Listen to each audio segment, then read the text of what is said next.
Então aqui, prosseguindo na nossa resposta ao usuário Dica Arquitetura.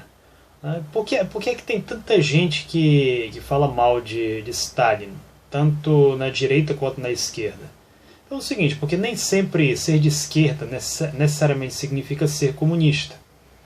Há pessoas que se dizem de esquerda, mas o que querem é aquilo que Marx chama de socialismo pequeno burguês. Há, aliás, diferentes tipos de socialismo, todos eles descritos no Manifesto Comunista. Todavia, se você pega, por exemplo, uma obra como O Capital,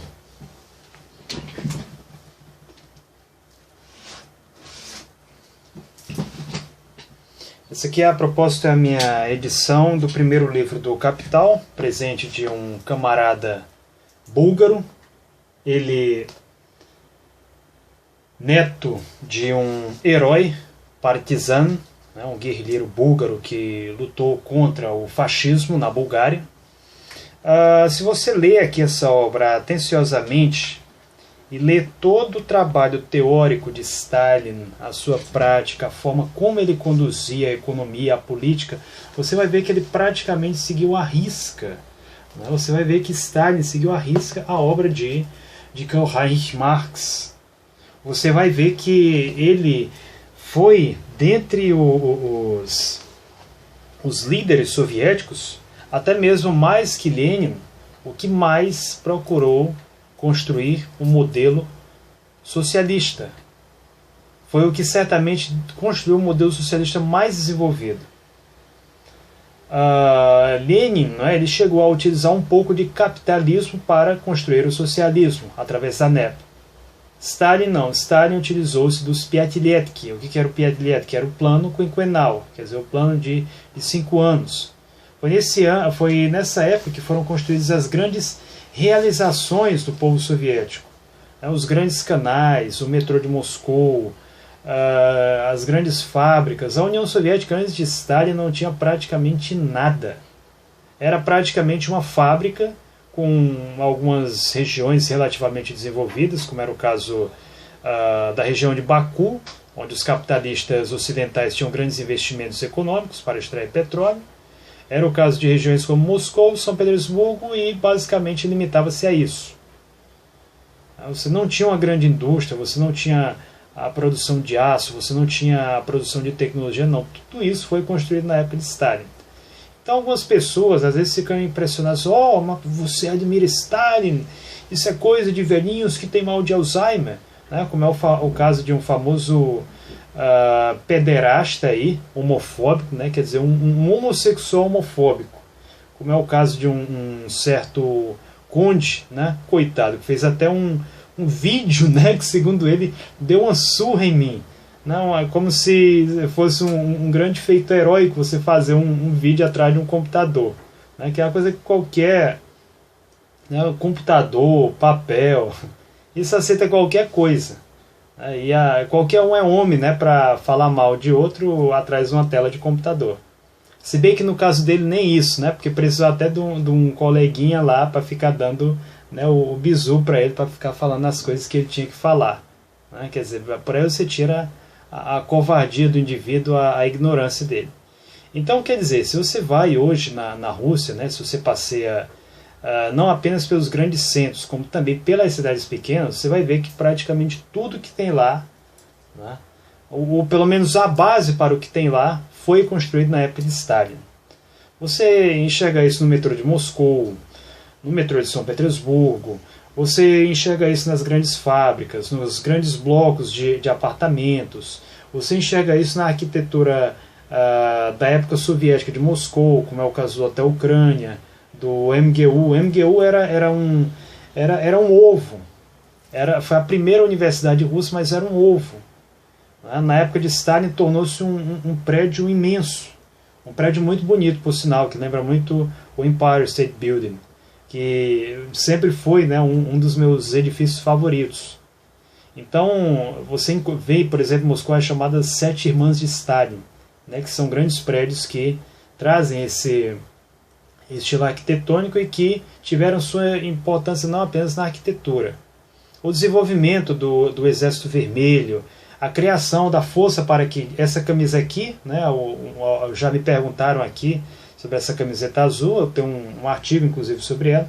Isso aqui é uma camisa de paraquedista, né, uma camisa da VDV, Военная десантная Воздушные десантные войска, né, quer dizer, exército aéreo de desembarque, é a força paraquedista da Rússia. Isso aí foi criado na época de Stalin. Hoje em dia, praticamente todos os exércitos do mundo têm uma força de paraquedistas. Tem uma tropa de paraquedistas. Quer dizer, tudo isso, né, livros, milhões foram impressos na época dele, a produção industrial foi aumentada, o país, né, aumentou as suas dimensões, o socialismo expandiu-se para 1/3 do globo terrestre. Tudo isso na época de Stalin. E quem era Stalin? Stalin nasceu num lugar como esse que fica aqui em frente à minha casa, né? Uma favela. Vocês imaginam aí o que é um indivíduo sair de uma favela, né? Uma pessoa pobre com... Ele tinha instrução, né? Ele era uma pessoa muito dedicada. Stalin, como bem coloca Arsène Mitrosian, ele falava várias línguas. Quer dizer, era um homem inteligentíssimo. Ele, além do georgiano, sua língua natal, falava russo, falava alemão. Como é que eu sei disso? Ele morou por anos sem intérprete na cidade de Viena. Ele morou sem intérprete na cidade de Viena. Quer dizer, ele falava alemão. Falava um pouco de inglês, inclusive ele esteve em Londres, né? Isso é uma coisa que pouca gente sabe. Ele falava um pouco de turco também, que ele aprendeu no tempo em que se escondeu na Turquia, onde morava sem intérprete. Falava o grego, o grego antigo, para ser mais exato, aprendido durante o seu tempo do seminário. É uma língua que é ensinada na Igreja Ortodoxa.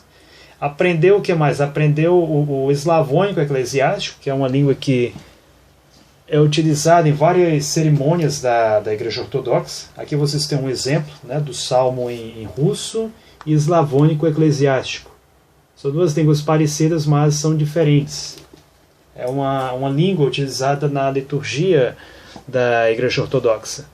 E, além de tudo isso, ele falava... dizem, né, que ele também era esperantista. Dizem, mas aí eu já não tenho certeza. Além disso, ainda conseguia entender um pouco do armênio, que é uma língua dificílima. Eu tenho uma amiga da Armênia, ela desde pequena mora lá, mas ainda assim não se considera boa no armênio. Eles sempre estão inventando regras novas para a língua. E tem um alfabeto bem difícil também. Então, quer dizer, ele era um homem muito inteligente, a ponto de muitos engenheiros chegarem a tirar dúvidas técnicas com Iosif Vissarionovich Stalin para as suas dissertações de mestrado. Ele, em conversações que teve com técnicos, né, de outros países aí, tinha informações bastante precisas sobre a produção do aço, por exemplo, como que deveria ser o aço, né, coisa que você precisa de autoconhecimento técnico. Stalin sabia disso. Então, quer dizer, como é que eu não vou ter respeito por um homem desse? Isso sem falar no que ele fez pela própria sociedade soviética, né? Lembrando que na época dele não existia guerras fratricidas como a que há hoje no leste da Ucrânia.